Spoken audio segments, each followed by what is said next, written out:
مولاي صل وسلم دائما أبدا على حبيبك خير الخلق كلهم نبوي سيرة سيد الكونين والثقلين محمد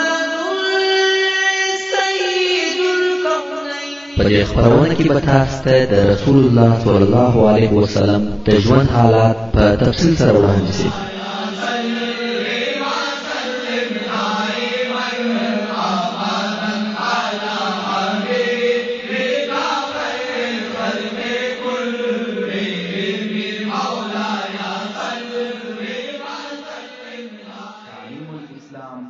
أعوذ بالله من الشيطان الرجيم. بسم الله الرحمن الرحيم. إن الحمد لله نحمده ونستعينه ونستغفره ونعوذ بالله من شرور أنفسنا وسيئات أعمالنا.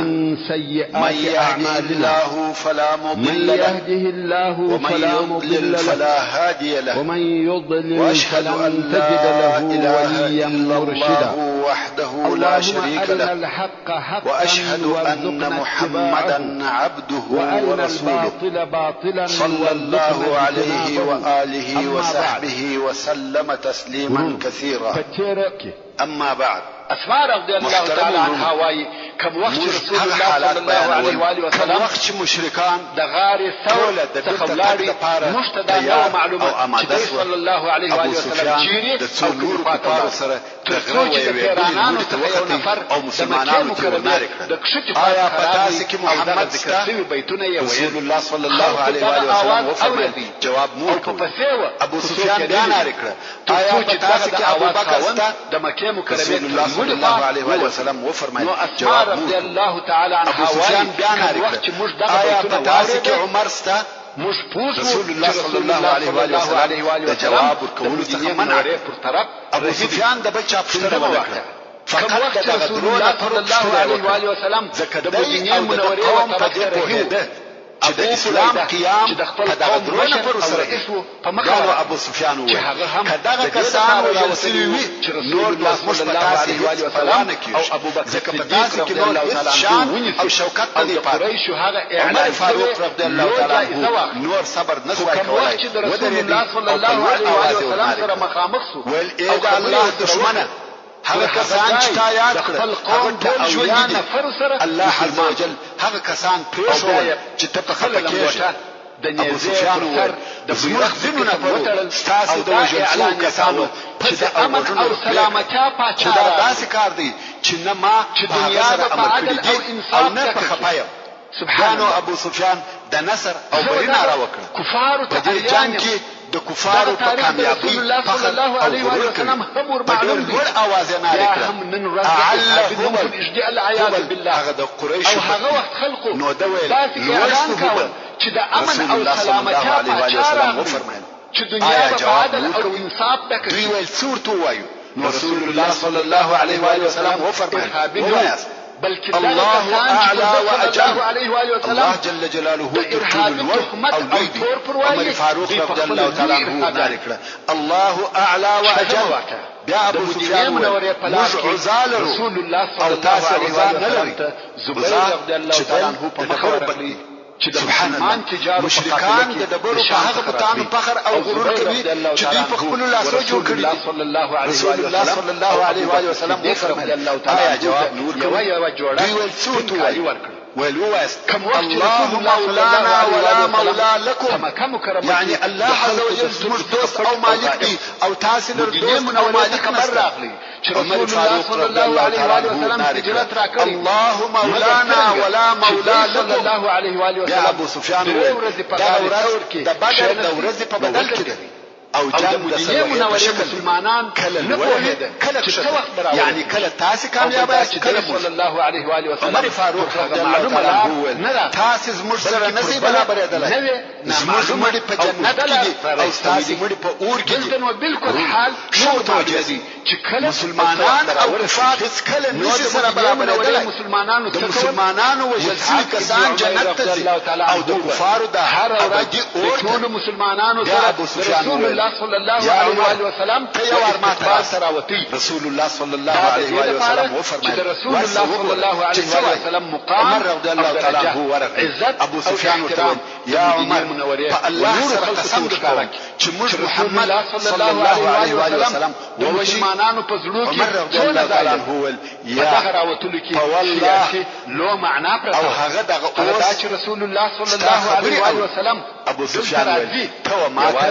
ابن قباء صادقه بلکې علاوه قباء خو ویلی چې ما محمد صلی الله علیه و آله وسلم ووشي او دغه ټول مگر عمر رضی الله تعالی عنه علیه و آله وسلم نو ابو سفیان ویل زستا خبره منم نه هر ولکم مسلمانان راوتل ابن اسحاق راوتل وای کوم وخت ابو سفیان او د ملګری رئیس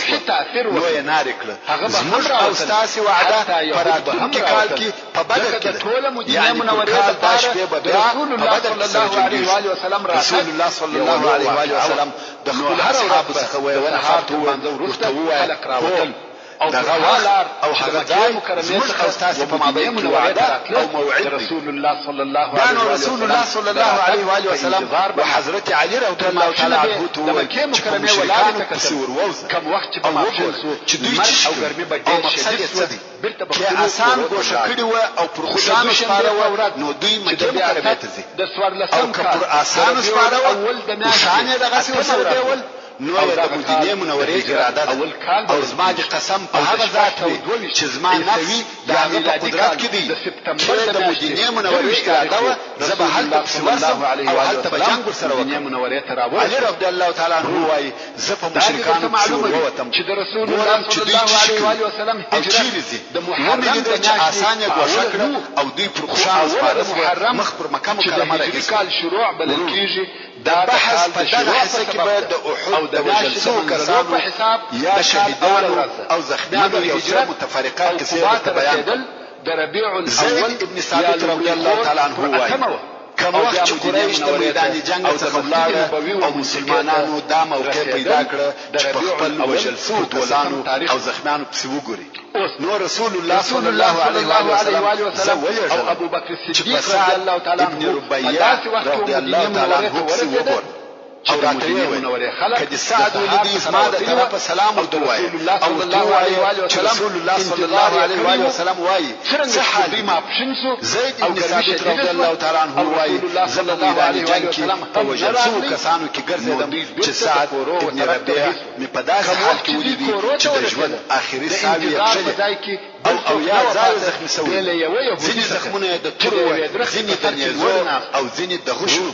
نو ما رسول الله صلی الله علیه و آله وسلم رسول الله صلی الله علیه و آله وسلم سلام درته وایي په درختو کې څنګه دي کوي چې څه حال دي د لوري څخه سعد بن ربيعه ویل پر رسول الله صلی الله علیه و آله وسلم سلام او لور الناس او تو وایي یا رسول الله صلی الله علیه و آله وسلم او د هغه اصحاب قوم چې انصار تو وایي يهودي تاسو کې د سترګو درپولو اواز نه یا رسول الله صلی الله علیه و آله وسلم ته دشمن ورسېدی بیانو د الله جل جلاله حضور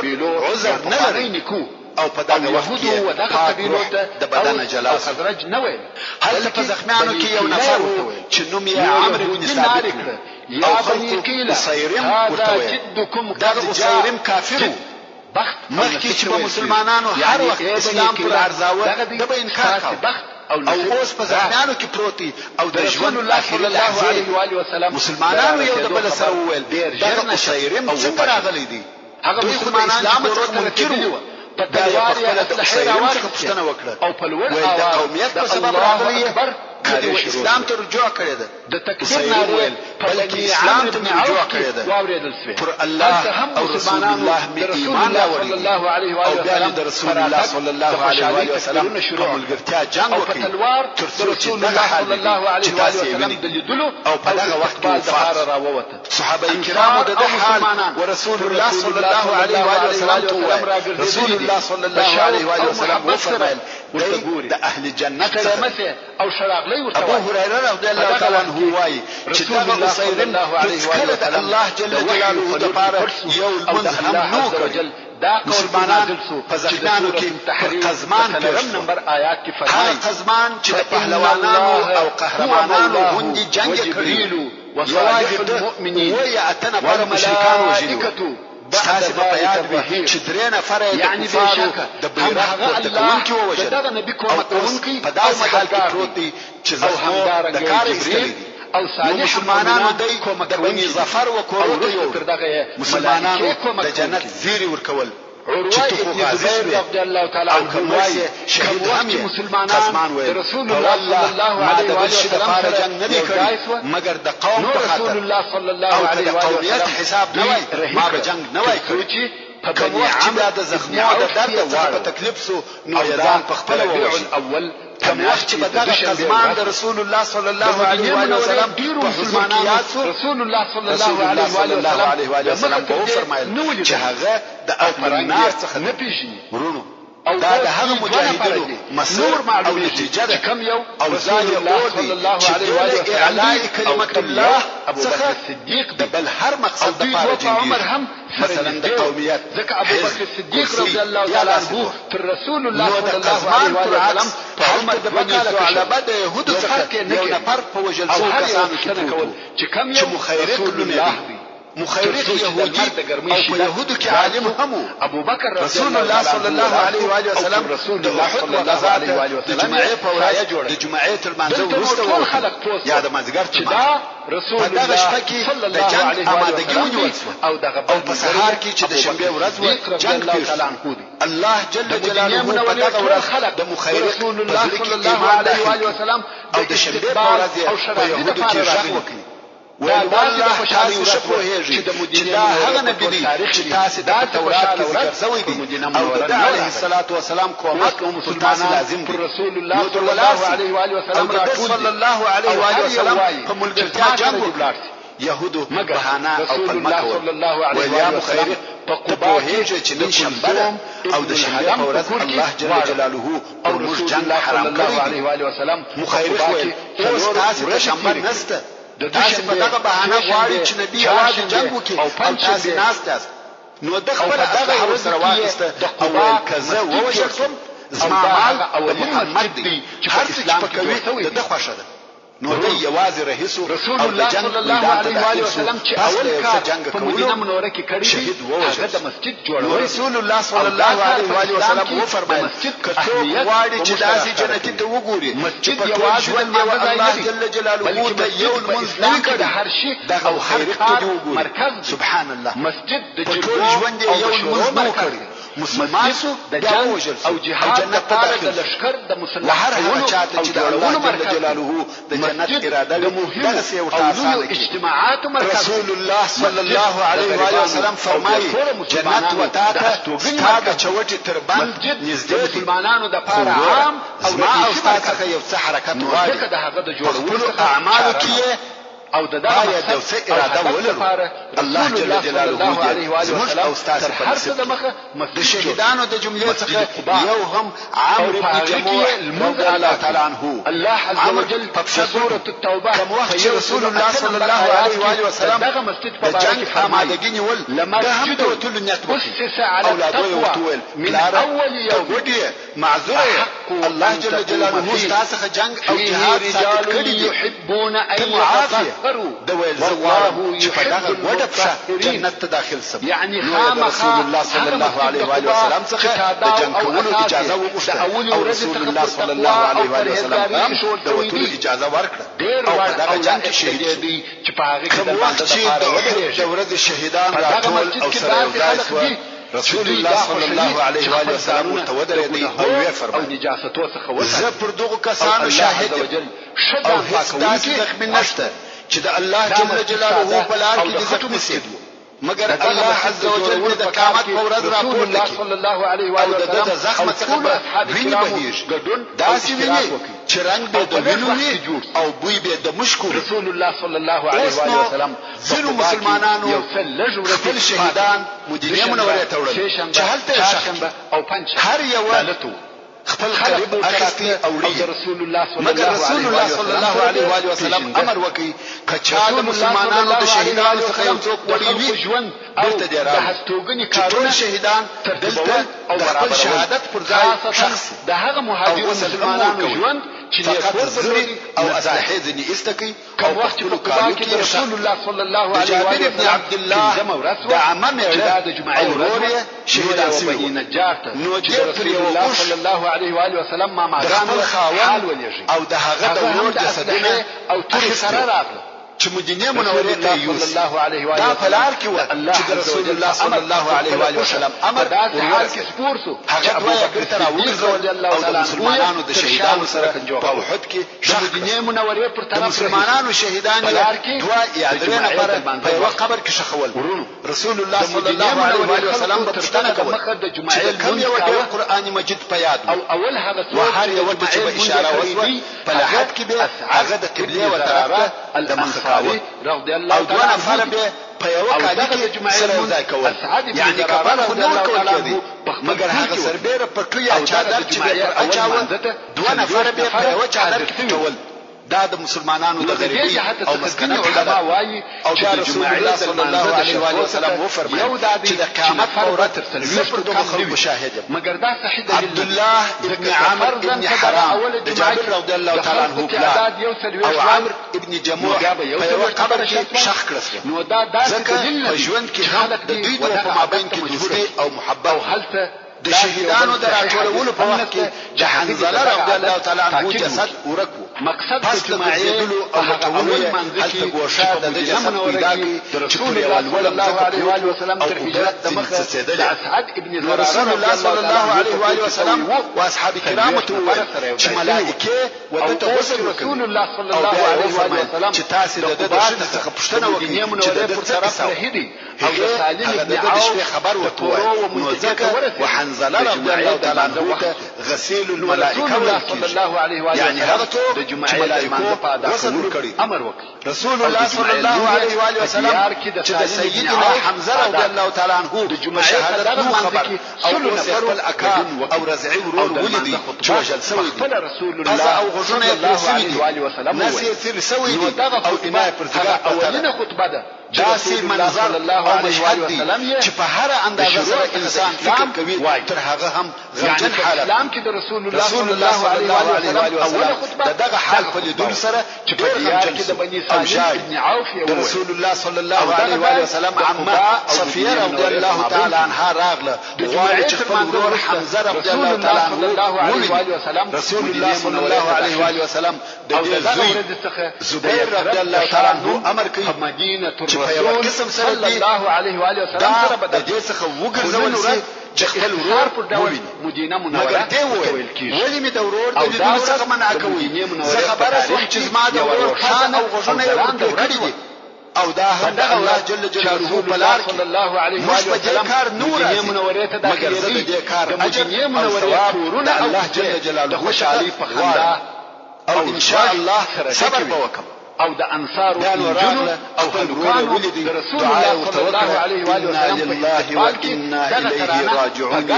او د مغفرت طلب او غشتنه البدر علينا من ثنيه الوداع چې انسان د هر غم او مصیبت په اوله مرحله کې صبر وکړي او د الله عز وجل په تصرف راضي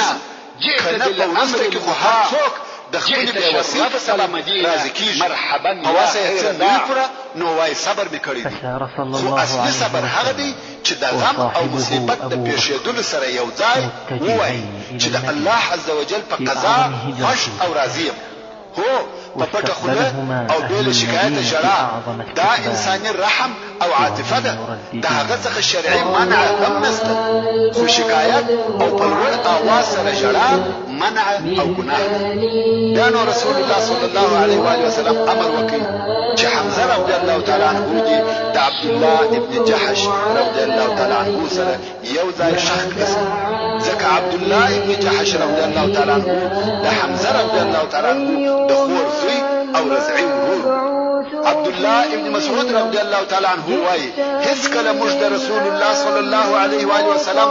داسې سخته او شدیده ژړا نه ده لیدلې لکه پر حمزه رضی الله تعالی عنه چې ژړل او بیا رسول الله صلی الله علیه و آله وسلم حمزه رضی الله تعالی عنه د قبله و طرف ته کښېښاوه او دی صلی الله علیه و آله وسلم ورته ودرېد په دونه شدت سره یې ژړل چې موږ یې د ژړا سهلي اورېدې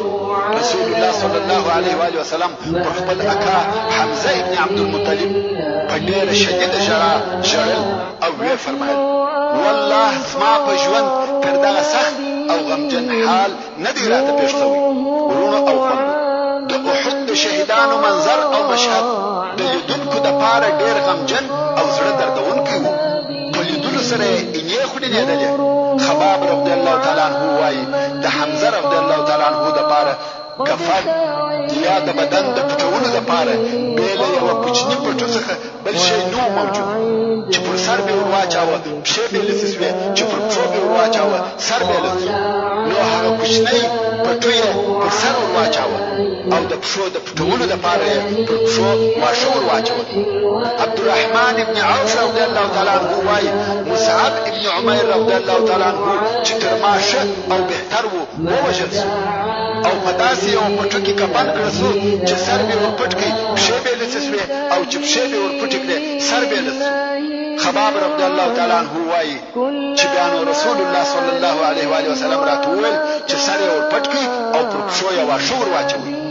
بیا نو رسول الله صلی الله علیه و آله وسلم د احد د شهیدانو د شخولو امر وکړ او په دغه طریقه سره د احد شهیدان پر هغه ځای او پر هغه میدان جنگ بې له غسله او کفنه په خپلو کالو کې ښخ کړه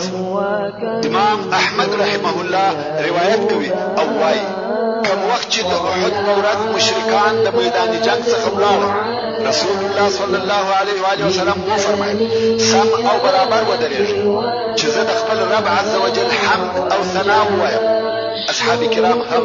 د صلی الله علیه و آله وسلم تر شا صف ودرېدل او رسول الله صلی الله علیه و آله وسلم په دعا داسې شروع وکړه اللهم لك الحمد كله اللهم لا قابض لما بسطت ولا باسط لما قبضت ولا هادي لمن أضللت ولا مضل لمن هديت ولا معطي لما منعت ولا مانع لما أعطيت ولا مقرب لما باعدت ولا مبعد لما قربت اللهم ابسط علينا من بركاتك ورحمتك وفضلك ورزقك اللهم إني أسألك النعيم المقيم الذي لا يحول ولا يزول اللهم إني أسألك العون يوم العيلة والأمن يوم الخوف اللهم إني أعوذ بك من شر ما أعطيتنا وشر ما منعتنا اللهم حبب إلينا الإيمان وزينه في قلوبنا او ټول مسلمانان وكره إلينا الكفر والفسوق والعصيان واجعلنا من الراشدين اللهم توفنا مسلمين وأحينا مسلمين وألحقنا بالصالحين غير خزايا ولا مفتونين صلى الله عليه وآله وسلم اللهم قاتل الكفرة الذين يكذبون رسلك يا رسول الله ويصدون عن سبيلك واجعل عليهم رجزك وعذابك اللهم قاتل الكفرة الذين أوتوا الكتاب إله الحق يعني أسلح لرو او مناعت يعني استاد بابركت او جامع دعاء ده كم کوم وخت چې رسول الله صلی الله علیه و سلم د شهیدانو د شخولو هر یو د تمنا او ارزو رب عز وجل حمد او ثنا علیه و سلم د خپل پاک ملګرو سره د مدینه منورې پر طرف پر هر کور کې برابر چې د جنگ په جریان کې د مؤمنو او صادق مسلمانانو او علم او فداکاري ښکار رسمي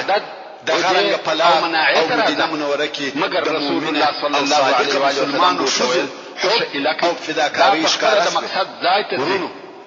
د مسلمانانو د مرګ او ژوند خبرونه امر کړل مدینه منورې ته رسیدلي ځای ته ولاړ شي او هر خزه د انتظار ده چې څوک او کوم قریب دی وجل سوی اراده سوی ده او تر هر چا رسول الله صلی الله علیه و آله وسلم بیا چې په قربان کې او سلامتی په انتظار کې وي او رسول الله صلی الله علیه و سلم ورته رسول الله صلی الله علیه و آله وسلم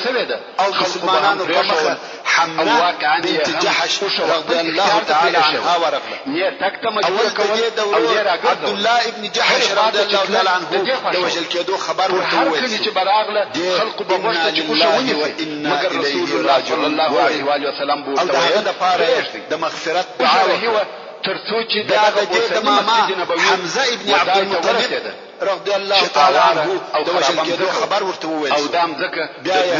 انا لله و انا الیه راجعون وویل رسول الله صلی الله علیه و آله وسلم پر دعا وکړه نبی رسول الله صلی الله علیه و آله وسلم د حال پوښتنه کوي او شاته وکړه د دې د خاوند مصعب ابن عمیر رضی الله تعالی عنه د وجل کېدو حال ورته وویل دغه مبارک او مشرف صبر نسوای کولای چې الله جل جلاله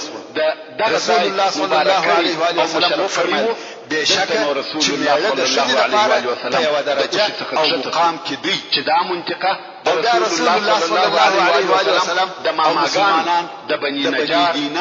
د قبیله څخه او د داسې شذوار عز وجل توفیق ورور او پلاریا په احد کې شهیدان رسول الله صلی الله علیه و آله وسلم هم د اقرباو د وجل کې خبر ورسول او د علیه الصلاه والسلام رسول الله صلی الله علیه و آله وسلم څنګه دی خلق رسول الله صلی الله علیه و آله وسلم راټول دي او خبرې ماته راوښوي هر یو وايي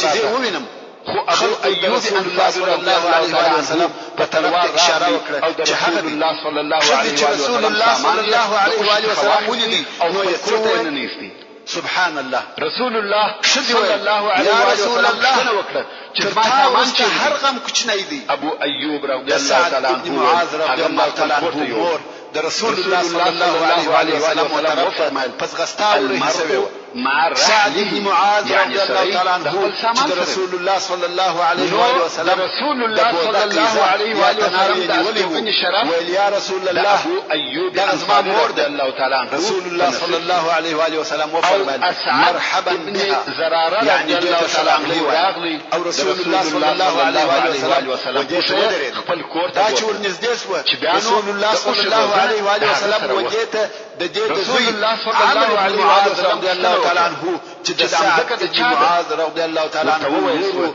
چې شهادت ایمان صلا ورکول دی ولی او یا رسول الله دا چې تمی جوړ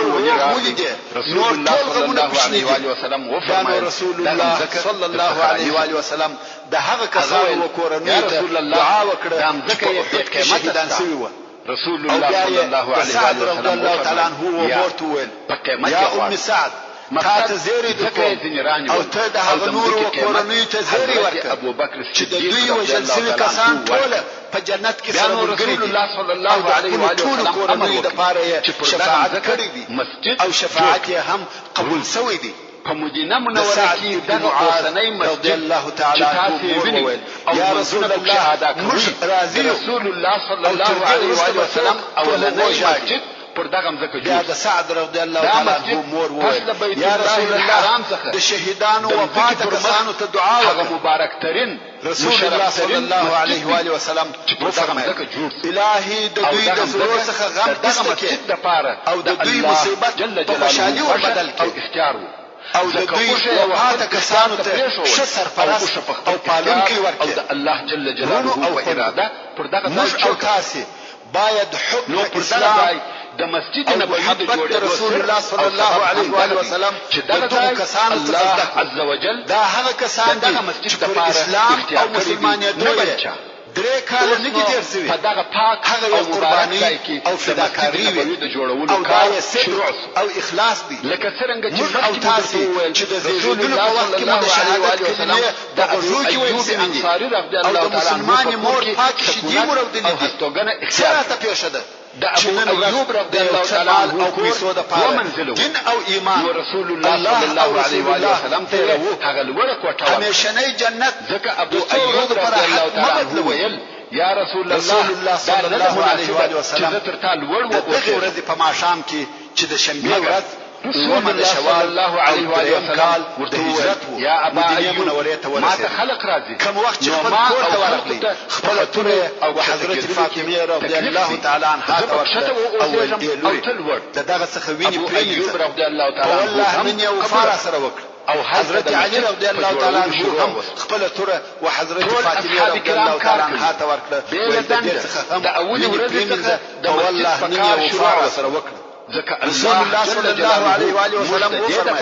کتانن په اخلاص سره جنگ کړی دی نو سهل ابن حنیف او ابو دجانه هم ستاسو یو ځای کې فرمایي جنگ کړی هو انشاءکم من الارض سیرت په کتابو کې تقریبا ټول روایتو پر دې یعنی هم دغه الله چې د مسلمانانو ټول شهیدان او یا نه په دغه ځکه کې او ډېر اکثریت هم د انصار څخه کوي 15 نفر یوازې د انصارو څخه وژل شوي او ابادوش نفر د خزرج د قبیله مخه په جوړولو نفر د اوس د قبیله څخه او یو نفر د په وخت وژل شوی صحابه کرام خو د مهاجرینو شهیدان کولو لپاره څلور نفر ویل مگر د مشرکانو وژل شوي کسان ابن اسحاق رحمه الله وایي چې د مشرکانو د وژل شوو کسانو شمېر رسول الله صلی الله علیه و آله وسلم چې هم د اصحاب کرام سره کار نو د علیه الصلاه والسلام پر هغه ټول تفاصیل عمیق نظر واچول شي چې د سیرت په کتابو کې ذکر شوی دی او هغه چې د جنگ په مختلفو مرحلو کې د مشرکانو د وژل شوو کسانو یادونه کیږي للمهاجرین دا نتیجه راوځي چې د مشرکانو د وژل شوو کسانو صلی الله علیه و آله وسلم شرط نه 22 نفر الله جل جلاله د سوره یاسین هغه نمبر آیات مسلمانان وما علمناه الشعر دغه شپه چې د یک شنبه شپه او د شوال د ذکر او قرآن مبین مدینه منوره یعنی محمد صلی الله علیه و آله وسلم ته موږ دا شعر داسې ډول پتیرس او نجل شعر او حلاک ټوک او رسول الله صلی الله علیه و آله وسلم چې شعر وایي خو بیا یې په دغه شپه مدینه منوره لارې او مدخلونه ساتاوتی چې د شپې حمله را باندې رسول الله صلی الله علیه و آله وسلم رسول الله صلی الله علیه و آله وسلم یې نور کوله حتی هغه شعرونه چې د صلی الله علیه و آله وسلم په आवाज یا کړه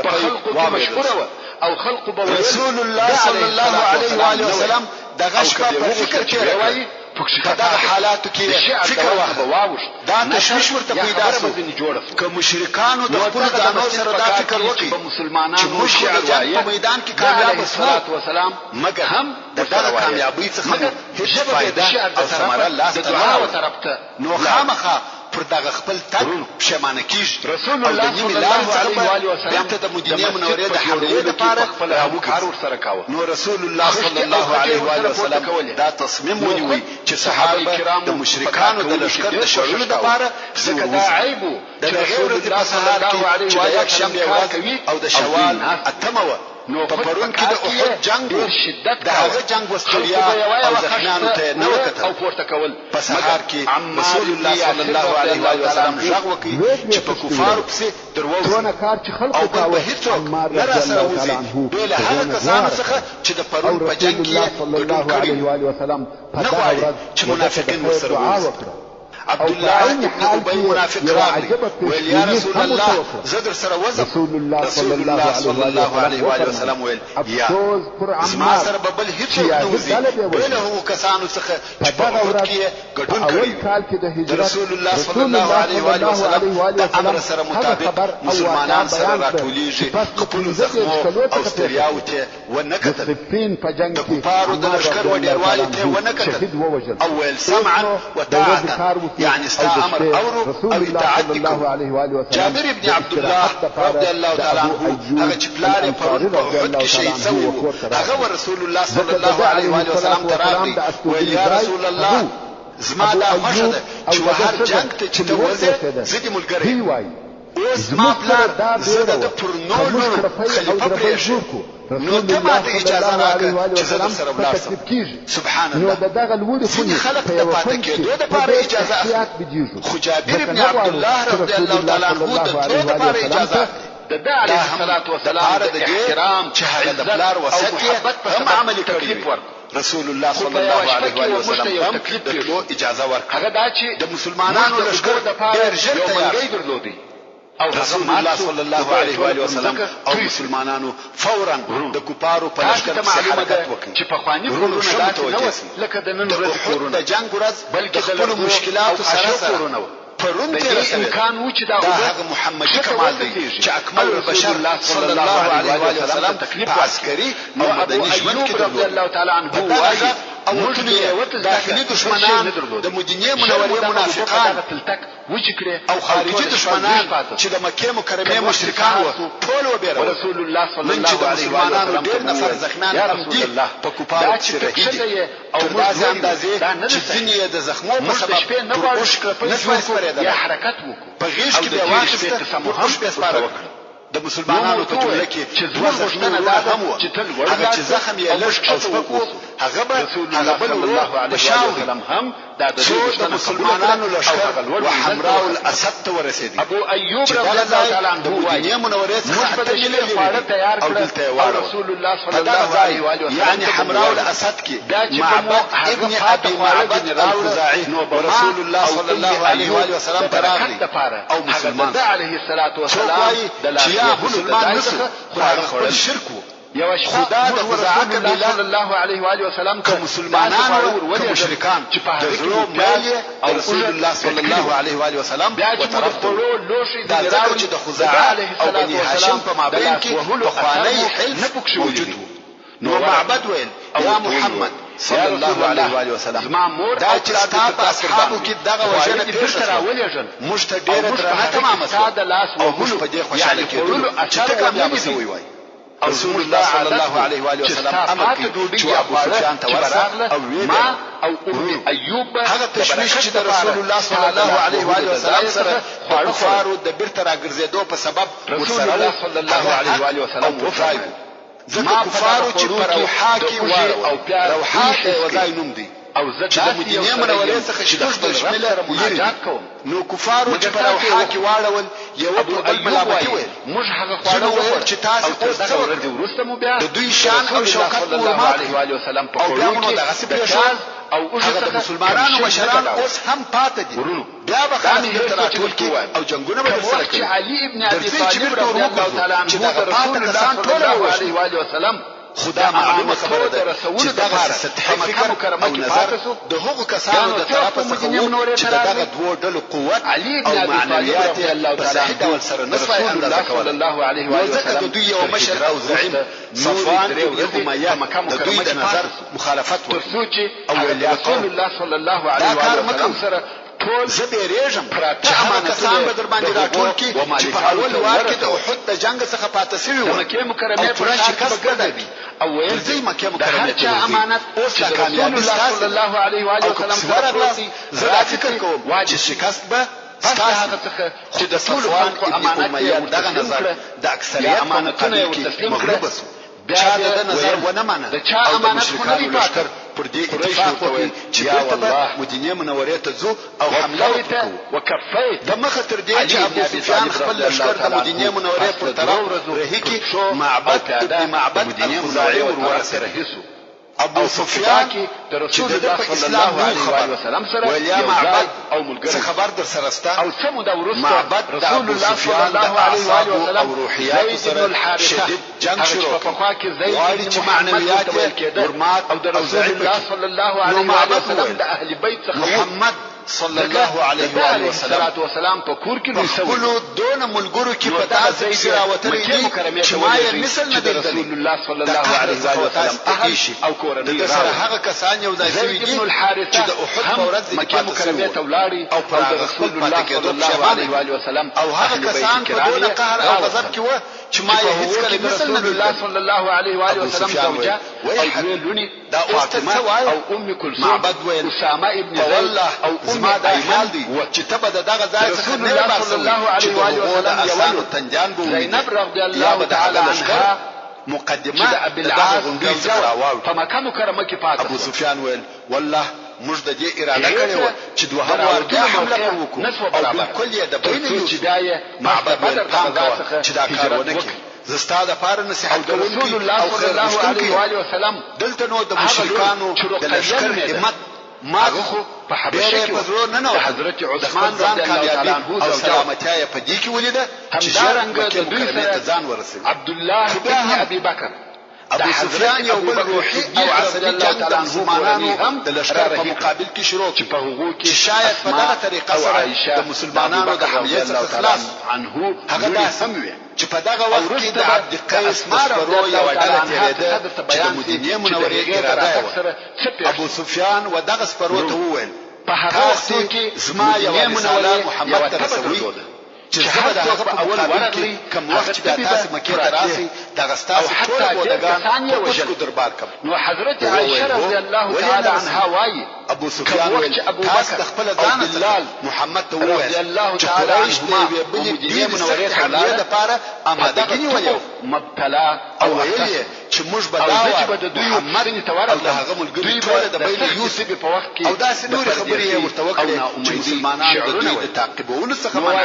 ورسول الله صلی الله علیه و سلم د حقیقت حالي یو لفظي مناوره رسول الله صلی الله علیه و سلم چې مسلمانان څه ورنه ویل الهي او د خپل مشتري ډیر او لکه زموږ محبت د مکه سره هغه د سپورو ډله په حمراء الاسد کې هغه د مسلمانانو د اړونو پر ځای ورغله په کاسه او پیمانه کې صلی الله علیه و آله وسلم ته هغه خبرې وکړې چې ابو سفیان ورته ویلي وي په جحفه کې دوی ورته ویل چې قریشو د بل لوی حمله د پاره ډېر لوی لشکر جوړ کړی وسلم او ځانونه یې تیار کړی و مرحله بیان خدای پرو دغه خبرو د مسلمانانو ایمان او توکل په الله عز وجل نور هم زیات د مکه رسول الله صلی الله علیه و آله وسلم د دې په جواب کې ورته ویل محترم رسول الله صلی الله علیه و آله وسلم الله صلی الله علیه و آله وسلم حسبنا الله د واقعات ونعم الوکیل د لپاره د ټول دنیا په مقابل کې مشته یوازې الله کافي او مفهوم ځان او الله ټول هجرت په اړه کې موږ هغه وخت چې دغه موضوع الله عز وجل د اول وعده آل عمران حبشه ته هجرت او یا نمبر آیات کې بیانوي او فرمایي الذين قال لهم الناس ان الناس قد جمعوا لكم فاخشوهم فزادهم ايمانا وقالوا حسبنا الله ونعم الوكيل هغه کسان يعني مسلمانان چې دوی تنزین خلق وویل یعنی هغه د سپرو ډلې ورته وویل چې په تحقیق سره د مکه مکرمه خلق ستاسو د جنگ د پاره سره راټول شوي نو تاسو له هغو څخه مسلمانانو دا فرق یا ستاسو سره د بل جنگ د پاره نور اسلحه او د جنگ سامان سره ځای کړی دي تاسو د هغو څخه وبېره لکه صحابه کرامو چې مال او د مسلمانانو ایمان توکل او دلاوري ورزيات ملک او وویل موږ لره الله کافي دی او دا الله څونه شو وکیل او کار جوړون د الله عز وجل د رسول الله صلی الله علیه و آله وسلم پس لرا تګ څخه حمراء الاسد او په نور درې ورځې هم د تیر کړې په یک شنبه هلته ورغلی وو او مادي دوشنبه سه شنبه او چهارشنبه هلته هر اندازه سره چې پس د درې ورځو په اسلامي څخه په مدینه منوره ته حرکت وکړ متابعت چې رسول الله صلی الله علیه و آله وسلم مدینه منوره ته حرکت وکړي مسلمانانو ابو عزه الجمحي شاعر ونیو ابو عزه الجمحي هغه څوک دی چې رسول الله صلی الله علیه و آله وسلم د بدر په غزا کې په بندیانو کې نیولې او بیا د غریبۍ پروا د ډیرو لونو هغه د مادي دودونو قوت په سبب چې دوی نن ورځ د هغه په غرور خدا شرط پر کښېښاوه چې بل وار بس ما او د مسلمانانو په مقابل کې نه جنګېږي او د هم دا شرط قبول کړي چې دغه خبرې د خپل عهد مات او خیانت وکړي د تاریخ او واقعات خلق به په خپلو اشعارو د رسول الله صلی الله علیه و سلم چې یو بد اخلاقه ملت پارول د عقیدې د طرفه د حق تقدیر یو د ملت احد په جنگ کې د کفارو په ګټه د طرفه پر خپل پښو ولاړ چې دغه ابو عزه نور ملتونه او وطنونه به ځان ته راوځي د ویلیا محمد صلی الله علیه و سلم دغه ملت احسان وکړ او ما د خپل لونو د پاره پرېږدم او دا وعده به سره وکم چې بل وعده او د مسلمانانو په مقابل کې نه جنګېږي رسول الله صلی الله علیه و آله وسلم وفرمایل یا تاریخ هیڅ کله نه په مقابل کې په مکه مکرمه کې بناسته پر مخبلاس تیربه او وایي محمد می دواره خطایستی مؤمن دواره د یو غاره تاریخ وهل کی سترګې لیدل رسول الله صلی الله علیه و آله وسلم زبیر رضی الله تعالی عنه یا عاصم نو ځکه الله عز وجل رضی الله تعالی عنه او عقیده په لاس امر کوي که ضرورت او پیښ هغه مال او وطن سره قرباني وخت رسول الله صلی الله علیه و آله وسلم مدینه منوره ته ورسېدی هلته د مسلمانانو د جاسوس په اعدام او وطن جهاد جاسوس معاويه ابن مغيره ابن ابي العاص اول مرحله کې معاويه ټول شیان د لاس ابن مروان د مور د طرفه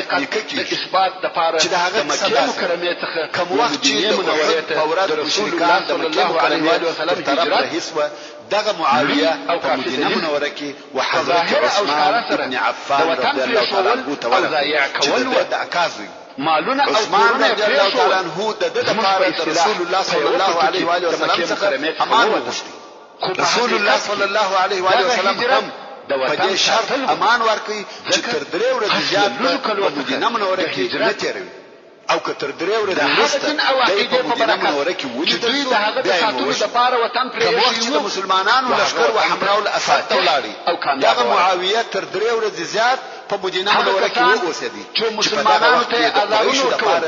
او رسول الله صلی الله علیه و آله وسلم مسلمانانو لشکر مدینه منوره ته ورسېدي معاویه په تېښته د مدینه منورې څخه ووتی اوس به رسول الله صلی الله علیه و سلم د زید ابن حارثه او عمار ابن یاسر رضی الله تعالی عنهما اولا نقطه هغه ښکاره شي چې موږ ته رسول الله صلی الله علیه و سلم د هجرت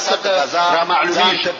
هغه دا چې رسول الله صلی الله علیه و سلم د ټولو اصحاب کرامو د جملې څخه حضرت ابوبکر صدیق رضی الله تعالی عنه بلکې دا غزا د احد غزا یو جزء د رسول الله صلی الله علیه و سلم ملګری وي دا د احد علماء کرام چې ټول مرحله رسول الله صلی الله علیه و سلم د ابوبکر صدیق رضی الله تعالی عنه سره او سیرون دغه غزا په نتیجه خبرې کړې دي چې دای رضی الله تعالی عنه دغه غزا د مسلمانانو لپاره شکست بلل کیږي صلی الله علیه و سلم ته په دقیق نظر او تاسو رسول الله صلی الله علیه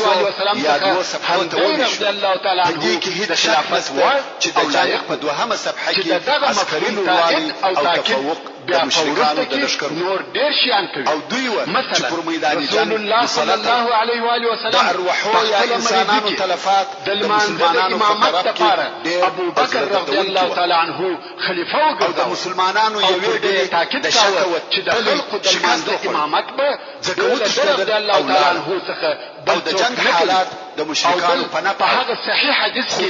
رسول الله صلی الله علیه و سلم فرمایي چې د دې څخه منع کوي چې موږ وایو چې د جنگ کې فتح او بری د مشرکانو ځان خلیل ګرځولي و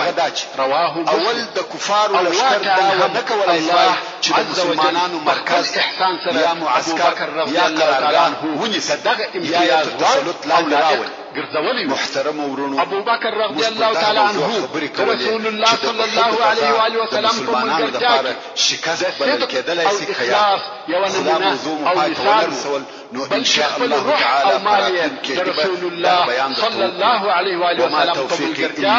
او د هغه د پاره قربانول موږ ولید چې رسول الله صلی الله علیه و آله وسلم ته وویل تر هغه به ته غار ته نه نوځې تر څو چې زور نسم محترم ورونو زموږ د بحث پاتې حسابه ان شاء الله تعالی پراتونکو کې واوري سبحان ربك رب العزة عما يصفون وسلام على المرسلين والحمد لله رب العالمين. د اسلام د مبارک دین بشپړ تعلیمات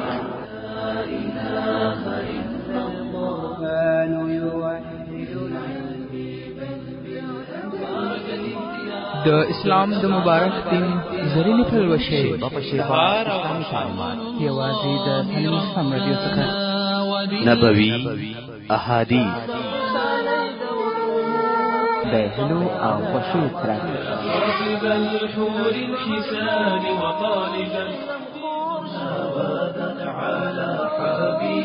د نبوي سیرت حیات الصحابه عالم الاسلام رادیو په کندهار ښار کې لومړنی شخصي اسلامي رادیو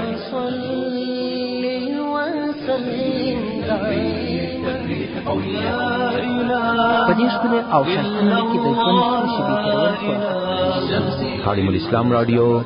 د هیلو او خوښیو سرچینه د کامیابۍ راز د الله جل جلاله په عبادت کې نغښتی دی. زمانہ لري دوام تا بنا